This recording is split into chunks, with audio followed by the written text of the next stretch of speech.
So আমরা শুরুতেই আমাদের নিয়াতকে খালেস করে নেই, যে আজকে আমরা যা শুনবো আমলের নিয়তে শুনবো ইনশাআল্লাহ। পড়া আপনারা অনেক কষ্ট করেন, শ্রমজীবী মানুষ, আপনারা কাজ করে খান। যারা কাজ করে খায় তাদেরকে বিষ্ণুনবী বড্ড পছন্দ করে। যারা নিজেদের ঘাম ঝরিয়ে খায় তাদেরকে রাসূল সাল্লাল্লাহু আলাইহি ওয়াসাল্লাম বড্ড পছন্দ করতেন। এক সাহাবী, তিনি জঙ্গলে গাছ কাটতেন, লাকড়ি বানিয়ে সেটাকে বিক্রি করে খেতেন। তো তার সাথে বিষ্ণু ইসা ইসলাম মুসাফা করলেন এবং দেখলেন যে কাজের কারণে তার হাতটা বড্ড শক্ত। বিষ্ণু ইসা ইসলাম ওই শ্রমিকের শক্ত হাতে চুমু খেয়েছিলেন। তো আপনাদের জন্য জান্নাতে যাওয়া সহজ, কারণ আপনাদের ইনকাম হালাল, ঠিক কিনা? যারা হালাল খায় তাদের জন্য জান্নাতে যাওয়া সহজ, তাদের দোয়া কবুল হয়। হারাম ইনকাম যদি কারো হয় এবং হারাম খেয়ে যে বর্ধিষ্ণু দেহ তৈরি হয়, এই দেহ কখনো আল্লাহর জান্নাতে প্রবেশ করবে না। আপনারা মুস্তাজাবুদ দাওয়া, আপনারা দোয়া করলেই কবুল। তো আমার কাছে দোয়া চেয়ে লাভ নেই, আজকে আমি আপনাদের কাছে দোয়া চাবো, আপনারা দোয়া করবেন। আপনারা দোয়া করলেই দোয়া কবুল। এবং আপনাদের প্রতি মাসের পাঠানো টাকায় আমার দেশের অর্থনীতির চাকা সচল থাকে, ঠিক কিনা? আপনারা হচ্ছেন রেমিটেন্স ফাইটার। আমি প্রায়ই বলি আমাদের দেশের অর্থনীতি সচল থাকে আপনাদের কারণে। সো এই জন্য আপনারা বুকটাকে বড় করে চলবেন, ভয় পাবেন না কোথাও। বুঝতে পারছেন তো? You are the true hero, the real hero of Bangladesh. আপনারাই বাংলাদেশের প্রকৃত হিরো। সো যারা শ্রমজীবী তারা আল্লাহ তাআলার কাছে অত্যন্ত বেশি প্রিয়। বিষ্ণু ইসা ইসলামের কাছেও তারা ছিল অত্যন্ত বেশি প্রিয়। এবং নিজ হাতে উপার্জিত অর্থ দিয়ে যার রিজিকের সংস্থান হয়, এর চেয়ে শ্রেষ্ঠ রিজিক আর হতে পারে না। এজন্য আমরা যেন বেশি বেশি আল্লাহ তাআলার দরবারে শুকরিয়া করি। আপনি যদি বাংলাদেশের দিকে খেয়াল করেন, দেখবেন যে চাকরির বাজার খুব মন্দা, তাই না? জিনিসপত্রের দাম অনেক বেশি, ব্যবসা বাণিজ্যে অনেকের লস। তো সেই দৃষ্টিকোণ থেকে আমরা আল্লাহর জান্নাতে আছি মালয়েশিয়াতে, কি বলেন? একেবারে বাংলাদেশ থেকে কাছে। ঢাকা থেকে চট্টগ্রাম আসতে যত সময় লাগে, ঢাকা থেকে কেএল আসতে তার চেয়ে কম সময় লাগে, কি বলেন? এরপর মুসলিম কান্ট্রি, আজান শোনা যায়। এমন অনেক দেশ আছে আপনি সারা বছর আজান শুনবেন না, নামাজ পড়ার সুযোগ পাবেন না, কিন্তু মালয়েশিয়াতে আলহামদুলিল্লাহ। তো এটা অনেক বড় রহমত। এখানে বাংলাদেশি আমার যে ভাইয়েরা ক্লিনিং এর কাজও করে, তার পক্ষ থেকে 20 থেকে 25 হাজার টাকা প্রতি মাসে বাংলাদেশে ঢুকে। আলহামদুলিল্লাহ। সো আল্লাহ আমাদেরকে ভালো রেখেছেন। যে অবস্থাতে আমরা থাকি না কেন, আমরা শুকর করব একজনের, তিনি কে? আজকে আপনাদের ছুটির দিন। এই ছুটির দিনে অনেক ব্যস্ততা থাকে, অনেক কাজকর্ম থাকে, সবকিছুকে পেছনে ফেলে আল কোরআন আল কারীমের দুর্বার আকর্ষণে কোরআন থেকে তাফসীর শুনবার জন্য আপনারা এসেছেন। এজন্য আমার অন্তরের অন্তঃস্থল থেকে আপনাদের শুভেচ্ছা জানাই। প্রিয় ভাইরা, কোরআন এটা হচ্ছে আল্লাহ তাআলার পক্ষ থেকে আমাদের জন্য দ্য লাস্ট মেসেজ। যা বলার আল্লাহ তাআলা এই কোরআন আল কারীমে বলে দিয়েছেন। নতুন করে তিনি আর কিছু বলবেন? সবাই কথা বলেন, নতুন করে তিনি কিছু বলবেন না। যা বলার সব তিনি কোরআনে বলে দিয়েছেন। আমাদের হেদায়েতের জন্য এই কোরআনই যথেষ্ট। এবং এই কোরআন আমাদেরকে সঠিক জীবন দর্শন শেখায়। আপনি কি করে আপনার ফ্যামিলি চালাবেন, আপনি কি করে আপনার সমাজ চালাবেন, কি করে রাষ্ট্র পরিচালনা করবেন, তার সব কিছু ইনস্ট্রাকশন, গাইডলাইন এই কোরআনে আছে না নাই? এজন্য জীবনটাকে যদি সুন্দর করতে হয়, তাহলে এই কোরআন থেকে আমাদের প্রেসক্রিপশন নিতে হবে। কোত্থেকে প্রেসক্রিপশন নেবেন? মনে থাকবে? This is the first and foremost reminder tonight, to this evening, to you. আপনাদের প্রতি আমার এই প্রথম রিমাইন্ডার হচ্ছে, আমরা এই কোরআন থেকে প্রেসক্রিপশন নিব। ডাক্তারের কাছে গেলে ডাক্তার কি লিখে দেয়? প্রেসক্রিপশন লিখে দেয়। তো এই জীবনটাকে যদি সুন্দর করতে হয়, আখিরাতকে যদি সুন্দর করতে হয়, জান্নাতের অধিকারী যদি হতে হয়, আমাদেরকে কোরআন থেকে প্রেসক্রিপশন নিতে হবে। রাজি আছেন তো সবাই? কোরআন থেকে প্রেসক্রিপশন না নিলে আপনার জীবন সুন্দর হবে না। কোরআন থেকে প্রেসক্রিপশন না নিলে আপনার পরিবার শুদ্ধ হবে না। কোরআন থেকে প্রেসক্রিপশন না নিলে আপনার সমাজ শুদ্ধ হবে না।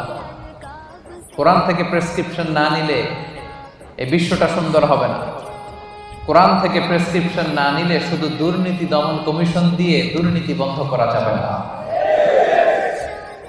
প্রেসক্রিপশন নিতে হবে কোরআন থেকে। এটা হচ্ছে সব সমস্যার সমাধান, the solution to all problems we are facing right now in our society. আমরা আমাদের দৈনন্দিন জীবনে, আমাদের সমাজে, পরিবারে যত সমস্যা আপনি ফেস করেন তার সমাধান কোরআনের ভেতরে দিয়ে দিয়েছে কে? এবং এটা পৃথিবীর সবচাইতে নির্ভুল কিতাব। বর্তমান পৃথিবীতে সবচাইতে নির্ভুল কিতাব। এটার চাইতে নির্ভুল গ্রন্থ আর আছে? আল্লাহ যা বলেছেন সবই নির্ভুল, সবই মহাসত্য। কিন্তু কোরআন পাঠানোর আগে যে কিতাবগুলো আল্লাহ তাআলা তাওরাত, জাবুর, ইনজিল পাঠিয়েছিলেন ওগুলো চেঞ্জ হয়ে গেছে। এগুলো বিভিন্ন রাজা বাদশারা, বিভিন্ন পাদ্রীরা তাদের প্রয়োজনে বিভিন্ন আয়াতে, বিভিন্ন সূরার ভিতরে কি করে ফেলছে? চেঞ্জ করে ফেলছে। চেঞ্জ হয় নাই শুধু কোরআনে। আলহামদুলিল্লাহ পড়বেন না? তাহলে the most original and authentic book in the world এটা আমাদের হাতে আছে। আল্লাহ তাআলা বলছেন যালিকাল কিতাবু লা রাইবা ফি হুদাল লিল মুত্তাকিন। This is the book, the most authentic and original book in the world, whereof there is no doubt in it, and a guidance to those who are muttaqin. এটা এমন বই যে বই কোনো ভুল নাই, কোনো সন্দেহ নাই, এবং মুত্তাকিনদের জন্য এই বইটাকে আমি হেদায়েতের গাইডলাইন করে দিয়েছি। পড়েন সুবহানাল্লাহ। তো এই কোরআন পেয়ে আমরা খুশি না বেজার? সেপাঙ্গের ভাইয়েরা, এখানে মানে ছুটির দিনে কোরআন শিক্ষার, সন্ধ্যাকালীন কোরআন শিক্ষার আসর জমে না? নাই? এমন কোন আল্লাহর বান্দা নাই হাফেজে কোরআন যে ভাইদেরকে কোরআন শেখাবে? আছে? এটা আমরা ভালো কাজের আদেশ করি, মন্দ কাজের নিষেধ করি। নামাজ শুধু একা পড়ি না, সবাইকে নামাজের দাওয়াতও দেই, ঠিক কি না? জান্নাতে আমরা শুধু একা একা গেলে চলবে নাকি? সবাইকে নিয়ে জান্নাতে যাওয়ার দরকার আছে না নাই? ও মিয়া, জাহান্নামে কিয়ামতের দিন এমন অনেক হবে, মা থাকবে জাহান্নামে কিন্তু ছেলে জান্নাতে, আছে না নাই? অনেক স্বামী জান্নাতে, স্ত্রী জাহান্নামে, আছে না নাই? আমরা কি এরকম চাই? আমার আব্বা জাহান্নামে, আমি জান্নাতে, এটা আমার ভালো লাগবে? আমার ছেলেটা জাহান্নামের আগুনে জ্বলে, আমি জান্নাতে, ভালো লাগবে? আমার স্ত্রী জাহান্নামে, আমি জান্নাতে, ভালো লাগবে? আমার বন্ধু জাহান্নামে, আমি জান্নাতে, ভালো লাগবে? না, আমি একা যাব না, আমার বন্ধুরাও নিয়ে যাব। কি বলেন? একা যাব না, সবাই মিলে যাব। এজন্য সবাই মিলে ভালো কাজ করার দরকার আছে না নাই? তা'মুরুনা বিল মা'রুফ মানে একা একা নামাজ পড়ো না, সবাই নিয়ে পড়ো।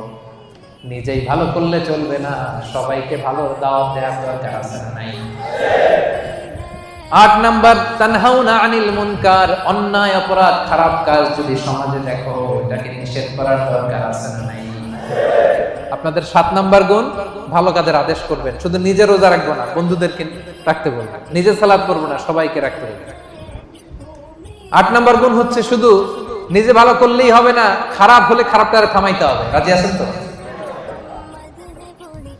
অন্যায় হচ্ছে যদি সম্ভব হয় হাত দিয়ে থামায় দেন।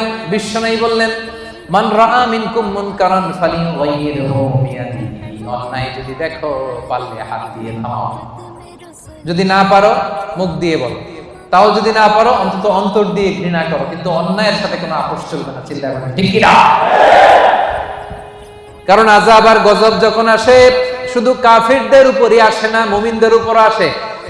এগুলো আমাদের হাতের কামাই। কারণ ওই যে আমি একা একা জিকির করছি, একা একা আল্লাহর ওলি হইছি।